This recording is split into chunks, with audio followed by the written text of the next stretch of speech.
Unreal condition মানে যার কোনো বাস্তবতা নেই, অবাস্তব।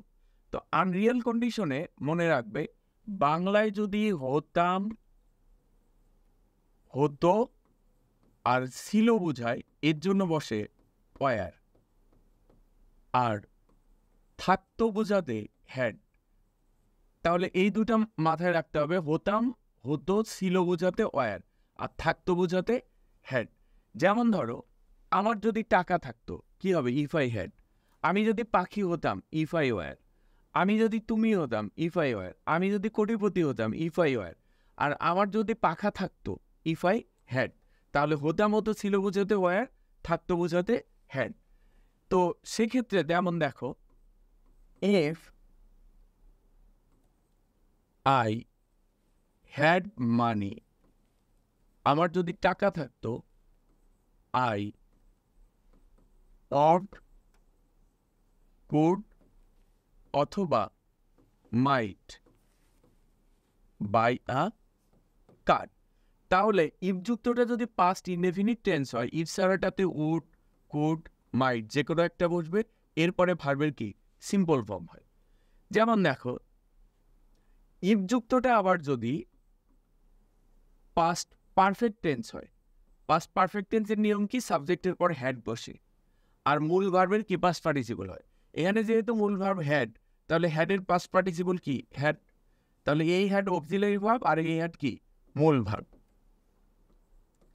এখন দেখো মানি, তার মানে এটা কি পাস্ট পারফেক্ট টেন্স। তাহলে পরেরটাতে কি হবে, উড, কোড অথবা মাইট, এরপরে হ্যাভ, আর হ্যাভের পর অলওয়েজ ভার্বের কি হয় পাস্ট পার্টিসিপল, বট আ কার। এখন দেখো তার মানে ইফ যুক্তটা পাস্ট ইনডিফিনিট হলে ইফ ছাড়াটাতে উড, কুড, মাইট ভার্বের সিম্পল ফর্ম, আর ইফ যুক্তটা পাস্ট পারফেক্ট হলে would have, could have, might have, আর এরপরে ভার্বের কি পাস্ট পার্টিসিপল। এখন দেখো আনরিয়াল কন্ডিশনে ইফের পরিবর্তে আমরা হ্যাড, ও দ্যাট আর উড দ্যাট যে কোনো একটা বসাতে পারি।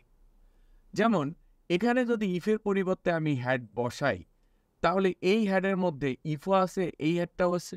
তাহলে এই হ্যাড কনজাংশনেরও কাজ করে, ভার্বেরও কাজ করে। তাহলে এই হ্যাড বসানোর ফলে এই হ্যাড বাদ, ইফও বাদ, কি হবে হ্যাড আই মানি। যেহেতু পাস্ট ইনডেফিনিট, এরপরে উড, কুড, বাইট ভার্বের কি সিম্পল ফর্ম। এখানে যদি আমি ইফের পরিবর্তে হ্যাড ইউজ করি, তাহলে কি হবে হ্যাড আই, এই হ্যাডের মধ্যে ইফও আছে, হ্যাডও আছে। তাহলে কি হবে হ্যাড আই আর এই ভার্বের পাস্ট পার্টিসিপল হ্যাড মানি, কমা দিয়ে বাকি যা আছে। এখন দেখো if I found a lost dog, এখানে কি পাস্ট ইনডিফিনিট, তাহলে পরেরটা তো উড, কুড, মাইট ভার্বের সিম্পল ফর্ম।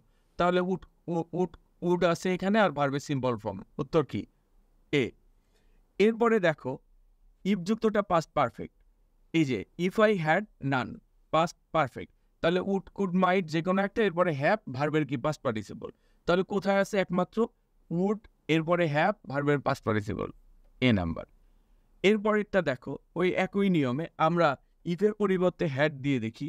যেমন দেখো এই যে এটা dash resigned would have been force, তাহলে past perfect would, could, might এরপরে হ্যাভ ভার্বের কি পাস্ট পার্টিসিপল, এটা প্যাসিভ। তাহলে আগেরটা পাস্ট পারফেক্ট হবে।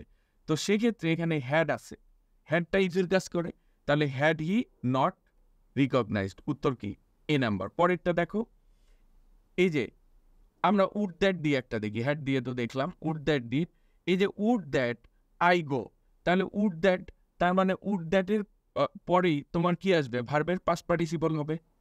তাহলে পাস্ট পার্টিসিপল একমাত্র দেখো কই আছে উড দ্যাট ইফের পরিবর্তে, আর এর পরের অংশটা কি হবে I could go, I could go. এই যে তাহলে হ্যাড দিয়ে আরেকটা রিসার্চ করি, দেখো had he dash anything would have told, তাহলে এখানে হ্যাড আছে, এরপরে ভার্বের কি পাস্ট পার্টিসিপল হবে, উত্তর কি এ।